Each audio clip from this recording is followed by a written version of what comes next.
Hello, my name is Chris Nagamutu and welcome to this video on useful tips of delivering an effective presentation, brought to you by CompTIA, your Technology Trade Association. At some point, most of us have had to give presentations, either to small or large groups, and sometimes the presentation can be the make or break of winning a sale. However, most people find it a really painful and it can be nerve-wracking, nail-biting experience. Today, we're going to give you some easy tips to use when giving presentations. Just to let you know, we are by no means the expert, but recently we've done some presentation training and it's made a massive difference to our presenting style. So we wanted to share some of that useful information with you. I'm now going to pass you over to my colleague Leanne Johnson to kick us off with our first tip. Hi everybody. So first of all, what are you trying to achieve? Consider why you are giving the presentation and what you hope the outcome to be. For example, are you trying to educate people, or perhaps you're trying to get them interested in you, a product or a service? Are you trying to entertain them, shock them, gain empathy or support? This sounds really obvious, but it's genuinely worth taking the time to consider exactly why you are giving the presentation in the first place, as this will help guide the rest of the steps towards making it a success. Knowing your audience is probably one of the most important tips, as if you don't know who they are, you're going to struggle to get your message across. There's a really good phrase to remember here: it's not about you, it's about them. When you're doing a presentation, you may be nervous and focused on yourself. You may feel that you, the speaker, are the centre of importance. But really, the presentation isn't about you. It's about the audience and what they need. Whatever you're trying to achieve is for their benefit. So one of the things you need to consider is, what are they going to get from my presentation? It may seem obvious, but you need to know who you're presenting to. So things like demographics of the audience, the role they have, what challenges they face, and what is going to resonate most with them. Think about your audience and the message you're trying to convey in design, and suit it to both. Is your audience young, old, businesslike? Who your audience is and why they're there will have an impact. Have they chosen to attend, or is it mandatory?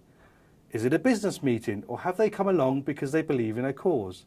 This will all affect what you say and how you're going to say it. So how can you find this information out? Can you speak to the event organisers or get an attendee list beforehand? Are the audience already familiar to you? And if so, can you speak to some friendlies before and ask them what they want to get out of it? It's also good to consider why they might listen and be influenced by you. So what makes you an expert, and use that. So you've worked out who you are presenting to and why. Now you need to think about what you're going to say and how you're going to say it. What information do you feel would be useful to your audience? Try to think about what would resonate with them. Remember, it's about them, not you. For example, if they're business people, think about what would strike a chord with them. You need to talk their language and refer to things that would be useful to them, such as facts and figures or sales information.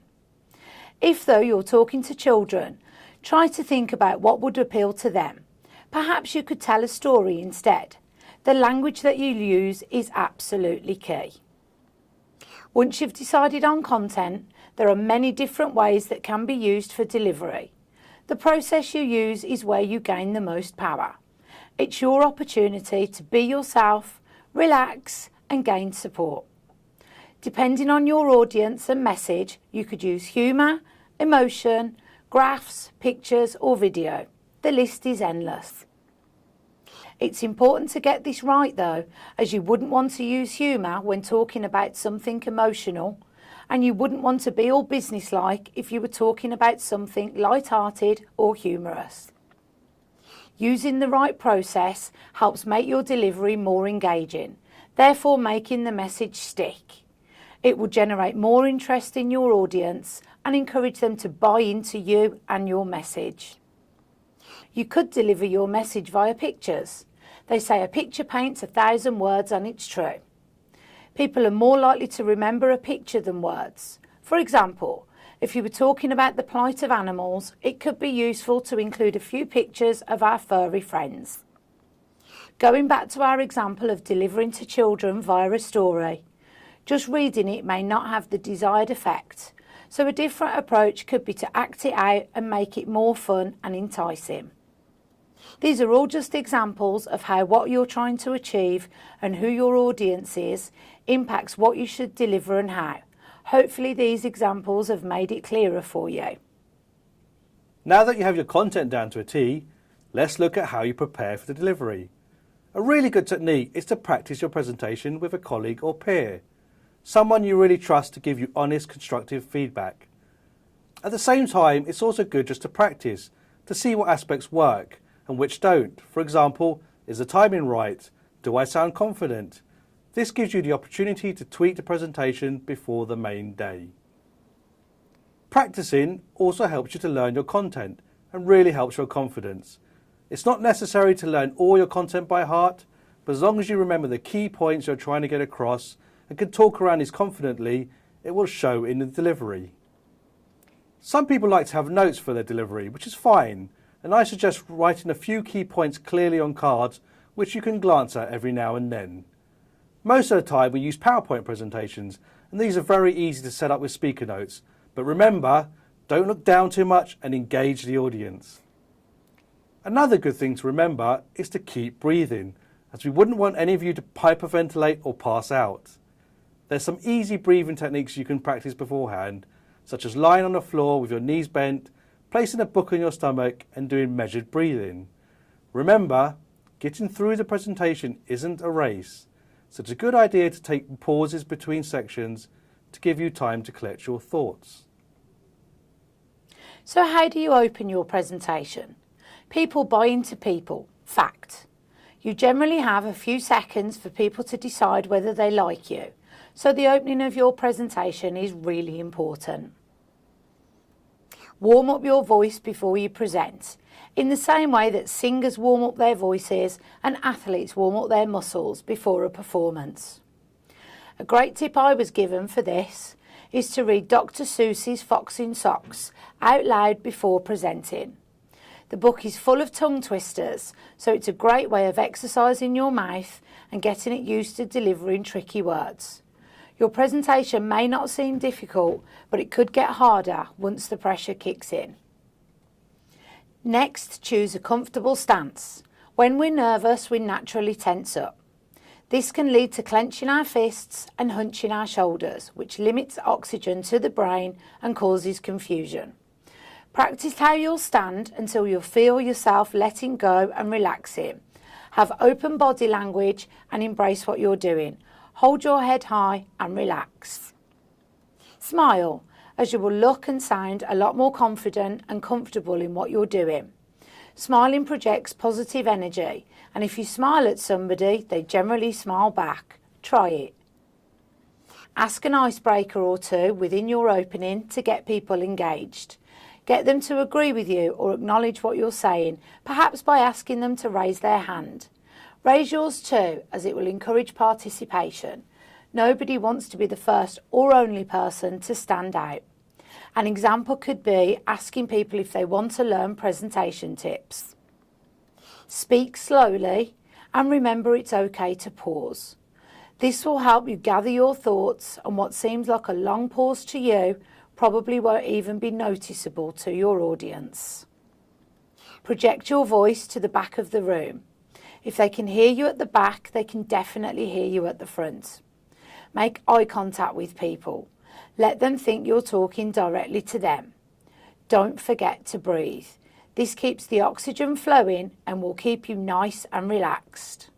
Now that you're in the flow of your presentation, it's a good idea to watch and adjust. This can be a bit of a tricky one as you're in the moment and focus on delivery, but it's always a good idea to keep an eye on the audience and gauge their reaction. Do they look engaged? Are people on their phones, or are some people leaving? Part of being a good presenter is knowing when and how to adjust mid-flow. Look for the non-verbal clues to see how the audience is reacting, and if it's not going your way, mix it up a bit. A good way to do this is through some audience participation, by asking them some questions, as it shows whether the audience is listening. Another good way to get the audience interacting is starting a discussion, and with some audience, once they get started, they can be difficult to stop, so it's a good idea to know when to rein them back in. Sometimes the easy option is to let them talk, but you want to make sure you cover all the key points and don't overrun. Other good methods are adding exercises to the content to demonstrate learning, or having the audience work in small groups. This depends a lot on the audience is, the setup of the room, and how much time you have. Sometimes, if the flow of the presentation isn't working, it's completely okay to skip some points and change direction. Telling a story that fits into the content always helps, as it gives some real-world experience to the message. A lot of spotting an audience reaction and adjusting effectively comes down to experience. So get out there and practice, practice, practice. So lastly, we're going to look at how to close your presentation. Conclude with a summary of the key points, a call to action, and include time for questions. Don't just leave people with the information, not knowing what to do next. Give them help with what they can do to get involved. Thank everybody for listening and give them somewhere to go for more information if possible. Here are some pointers to help you succeed. Breathe. Relax. Smile. Make eye contact. Be engaging. Remember, people want you to do well. People probably won't notice your mistakes, only you know what you were supposed to say. And most people get nervous before presenting, unless they've mastered all of today's points anyway. Try to enjoy it. Thank you for listening and good luck.